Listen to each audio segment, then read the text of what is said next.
પાલનપુર નજીક આવેલા સિદ્ધપુર તાલુકાના કાચા રસ્તા ઉપર એ દિવસની સવાર અલગ હતી. ગામની દરેક ગલીમાં રંગોળી કરેલી હતી અને જયાબેનના ઘરે તો જાણે ઉત્સવનો દરિયો ઉછળી ગયો હતો. દીકરીના લગ્નનો પ્રસંગ હતો. સગા સંબંધીઓની અવરજવર હતી. ઢોલ નગારાના અવાજથી વાતાવરણ જીવંત બની ગયું હતું. પરંતુ આ આનંદની વચ્ચે ઘરના પુરુષોના ચહેરા પર એક અજાણ્યો અહંકાર દેખાતો હતો કે જાણે આ પ્રસંગ ઉજવણી માટે નહીં પરંતુ ગૌરવ બતાવવાનું હોય. બપોરનો સમય થયો હતો ત્યારે જ ગામની બહારથી એક રિક્ષાનો ધીમો અવાજ આવ્યો. રિક્ષા ધીમે ધીમે ઘરના આંગણામાં આવીને ઊભી રહી. અંદરથી એક સુંદર રીતે સજાવેલો મામેરાનો થાળ સૌને દેખાયો. સોનાની ચમક ધરાવતા ઘરેણાં, ચાંદીના વાસણો અને વસ્ત્રોથી આ થાળ ભરેલો હતો. આ કોઈ સામાન્ય ભેટ નહોતી, આ તો દિલથી આપેલું સન્માન હતું. રિક્ષામાંથી નીચે ઉતર્યો પાલનપુરનો રહીમ. રહીમ ભંગાર એકત્ર કરીને જીવન જીવતો, પણ આજે એના ચહેરા પર ખૂબ શાંતિ અને તેજ હતું. ધીમે પગલે મામેરાનો થાળ હાથમાં લઈને રહીમ ઘરમાં આવ્યો. ત્યાં ઊભેલા માણસો રહીમને જોઈને થોડીવાર માટે તો આશ્ચર્ય પામ્યા અને પછી તેમની આંખોમાં અહંકારનો જ્વાળામુખી પ્રગટ્યો. એક ભાઈ ઊંચા અવાજે બોલ્યો, "આ કોણ છે અને શું લઈને આવ્યો છે?" રહીમ શાંતિથી બોલ્યો, "બહેનના ઘરે મામેરું લઈને આવ્યો છું." આ શબ્દો જાણે વીજળી સમા લાગ્યા. એક યુવાન આગળ વધ્યો. તેની આંખોમાં ગુસ્સો અને વાણીમાં તિરસ્કાર હતો. "તું અહીં મામેરું?" તેણે અચાનક ગુસ્સામાં આવીને મામેરાનો થાળ છૂટો ઘા કર્યો. ઘરેણાં અને વાસણો વિખરાઈ ગયા. આસપાસના લોકોમાં ખળભળાટ મચી ગયો. એક વૃદ્ધ પુરુષ ગર્જના કરતા બોલ્યા, "આપણા ઘરના શુભ પ્રસંગે આવી હિંમત તારી? કોણે તને બોલાવ્યો છે અહીંયા? અહીં તારો કોઈ અધિકાર નથી. અમને તારું મામેરું નથી જોતું. અને આ પરંપરા છે, આ પરંપરાને કોઈ ભંગ ન કરી શકે." થોડીવાર માટે તો રહીમ ઊભો રહ્યો. પછી ધીમેથી તેને બધી વસ્તુઓ ઉઠાવી. ભીડમાંથી કોઈકે તો એવા ખરાબ શબ્દો પણ બોલ્યા. "આપણું સન્માન ભંગ કરવા આવ્યો છે." તો કોઈ બોલ્યું, "આને હમણાં જ બહાર કાઢો." આ અવાજ અંદરના ઓરડામાં બેઠેલી જયાબેનના કાન સુધી પહોંચ્યો. તેઓએ સ્ત્રીઓને પૂછ્યું, "બહાર શું થયું છે?" પણ કોઈ સ્પષ્ટ બોલી શક્યું નહીં. જયાબેનનું હૃદય ધબકવા લાગ્યું. તે ઝડપથી ઊભી થઈ અને બહાર ગઈ. બહારનું દ્રશ્ય જોઈને તેની આંખો ફાટી ગઈ. ધૂળમાં પડેલો મામેરાનો થાળ, આજુબાજુ ગુસ્સેથી ઊભેલા માણસો અને આ બધાની વચ્ચે માથું નમાવીને ઊભેલો રહીમ, જે બધું શાંતિથી સહન કરી રહ્યો હતો. આ બધું જોઈને એક ક્ષણ માટે તો જયાબેનના મોઢામાંથી શબ્દો જ ન નીકળ્યા અને એ જ ક્ષણે રહીમની આંખોમાંથી આંસુ નીકળી ગયા. એ આંસુમાં એવી અગ્નિ હતી કે આવનારી ક્ષણોમાં આખું આંગણું જ્વાળામુખી બની જવાનું હતું. જયાબેનની છાતી પર કોઈએ પથ્થર મૂક્યો હોય એમ શ્વાસ અટકી ગયો. આ એ જ રહીમ હતો જે થોડા દિવસો પહેલા તેમની પાસે ઊભો રહી નમ્ર અવાજે કોઈ જૂની વસ્તુ હોય તો આપજો કહી ગયો હતો. પરંતુ આજે તે હાથમાં મામેરું લઈને આવ્યો હતો અને બદલામાં અપમાન સહન કરી રહ્યો હતો. પુરુષોમાંથી કોઈ એક બોલ્યું, "બહેન, તમે અંદર જતા રહો. આ વાત અમારા હાથમાં છે." બીજા કોઈકે ઉમેર્યું, "મામેરું તો લોહીનો હક હોય છે. એમાં કોઈ બહારનો માણસ કેવી રીતે આવીને વ્યવહાર કરી શકે?" રહીમ શાંતિથી ઊભો હતો, પરંતુ તેનો રોષ વધતો જતો હતો. કોઈકે તેની રિક્ષાને ઠેલવાનો પ્રયત્ન કર્યો અને કહ્યું કે આને ગામની સીમા બહાર કાઢી મૂકો.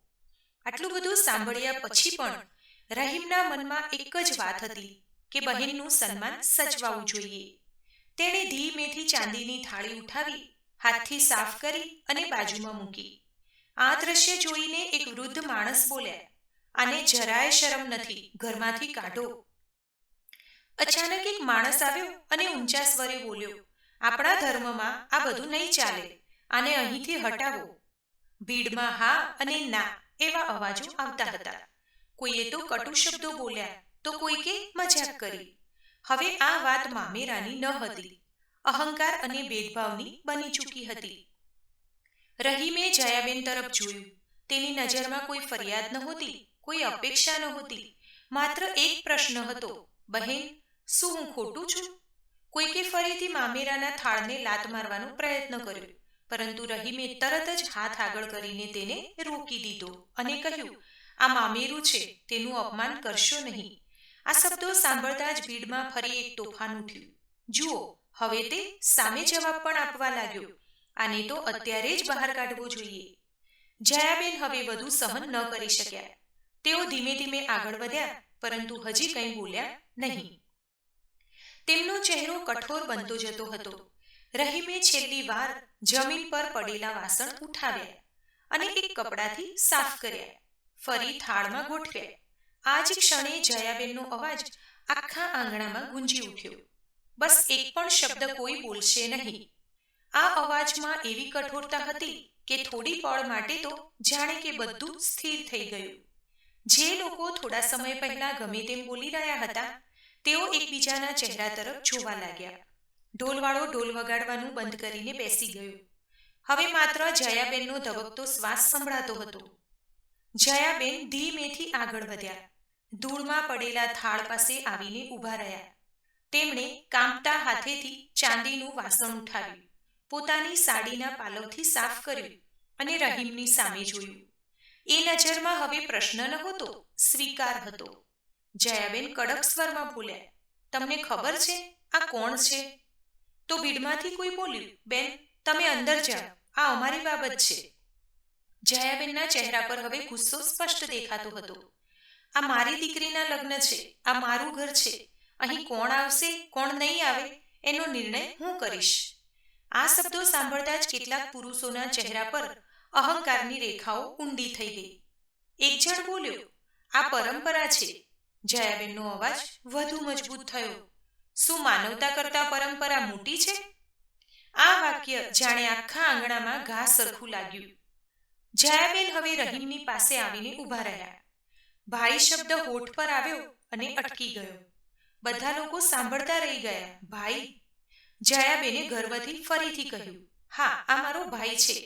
કોઈકે કહ્યું કે આ લોહીનો ભાઈ નથી, તો જયાબેન બોલ્યા, લોહીનો સંબંધ એક જ જન્મનો હોય છે, પણ દિલનો સંબંધ જન્મોનો હોય છે. આ શબ્દો સાંભળીને રહીમનું માથું નમી ગયું.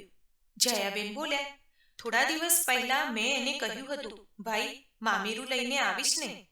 પોતાનો ભાઈ આ દુનિયા છોડીને ગયો છે. એ મારી દીકરી માટે અહીં આવ્યો છે અને તમે એને અપમાન આપો છો? આ બધા લોકોની નજર ઝૂકી ગઈ, પણ કેટલાક લોકોના ચહેરા પર હજુ પણ અહંકાર સળગતો હતો.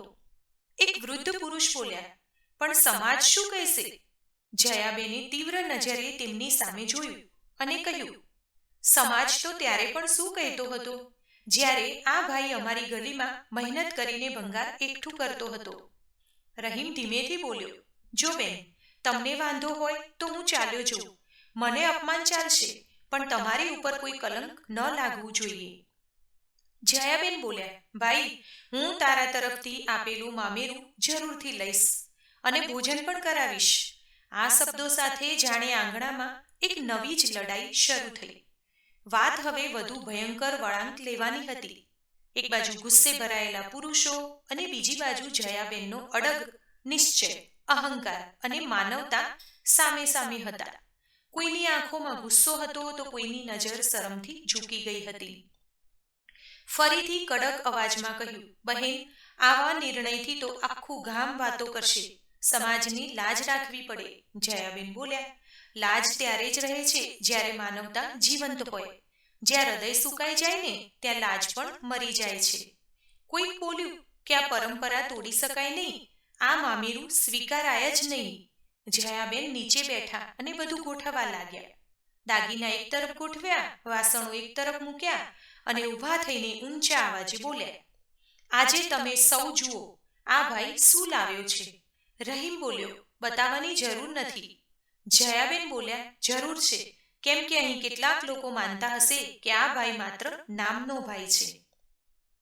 તેમણે ઘરેણા હાથમાં લઈને કહ્યું, આ બધું ખરીદવા માટે એને પોતાનો આખો સંગ્રહ વેચી દીધો છે, પોતાના ઘરના વાસણો વેચી દીધા છે અને મારી દીકરીના હાથ ખાલી ન રહે તે માટે આ બધું લઈને આવ્યો છે. કોઈકે પૂછ્યું, સાચું છે? રહીમની આંખોમાંથી આંસુ વહી પડ્યા અને બોલ્યો, તેમનો ભાઈ થોડા દિવસ પહેલા જ ચાલ્યો ગયો. બહેને કહ્યું હતું કે તું મામેરું લઈને આવજે. એ શબ્દો મારા હૃદયમાં ઘૂસી ગયા હતા. મેં વિચાર્યું, લોહીનો ભાઈ તો ગયો, તો શું થઈ ગયું? હું તો છું ને. એ યુવાન જેને થાળ પર ઘા કર્યો હતો ને, એ ગભરાઈને પાછળ ખસી ગયો. જયાબેને રહીમનો હાથ પકડીને કહ્યું, આજે જો કોઈને મારી દીકરીના લગ્નમાં આશીર્વાદ આપવાનો અધિકાર છે તો આ ભાઈને છે.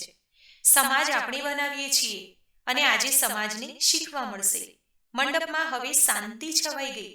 થોડા સમય પહેલા જે લોકો ઉશ્કેરાયેલા હતા તેઓ હવે નિઃશબ્દ ઊભા રહ્યા હતા. જયાબેન બોલ્યા કે જેને પણ આ બધું ન ગમતું હોય તે જઈ શકે છે. હવે વાત અહંકારની નહીં, આત્મગૌરવ અને માનવતાની હતી. પણ હજુ અંતિમ ઘા બાકી હતો, જે આખા ગામના હૃદયને કંપાવી દેશે.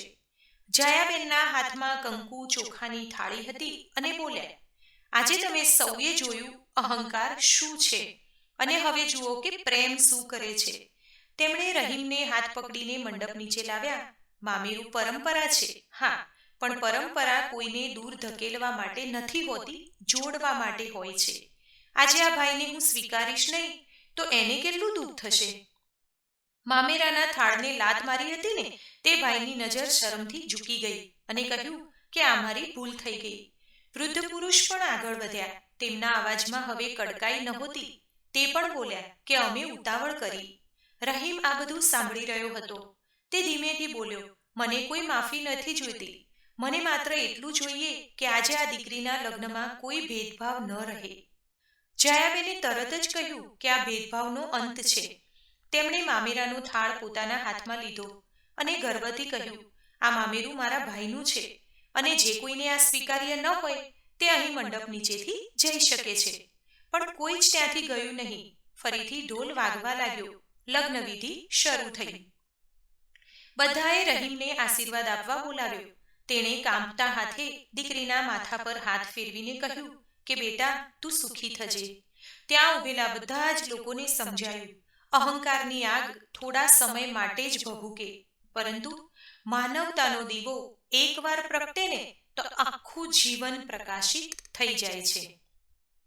જયાબેને લગ્ન પછી રહીમને કહ્યું કે આજે તું માત્ર મામેરું નથી લાવ્યો, તે તો આ સમાજને એક ઉદાહરણ પૂરું પાડ્યું છે. આ ઘટના પછી તે ગામમાં લાંબા સમય સુધી આ વાત ચર્ચામાં રહી. લોકો કહેતા, તે દિવસે લગ્નમાં માત્ર દીકરી વિદાય નહોતી થઈ, અહંકારનો પણ અંત આવેલો, અહંકારની પણ વિદાય થઈ હતી. અને આ રીતે એક સામાન્ય ભંગાર વેચનાર ભાઈએ પોતાના વર્તનથી આખા ગામને શીખવી દીધું કે સાચો સંબંધ લોહીનો નથી હોતો, પરંતુ હૃદયથી બંધાય છે. અને જ્યાં હૃદય જીતી લે છે ત્યાં કોઈ ભેદભાવ ટકી શકતો નથી. તો મિત્રો, હું આશા રાખું કે આજની આ વાર્તા પરથી તમને પણ જરૂરથી કંઈક શીખવા મળ્યું હશે. જો આજનો આ વિડીયો પસંદ આવ્યો હોય તો લાઈક કરજો, તમારા મિત્રો સાથે શેર કરજો.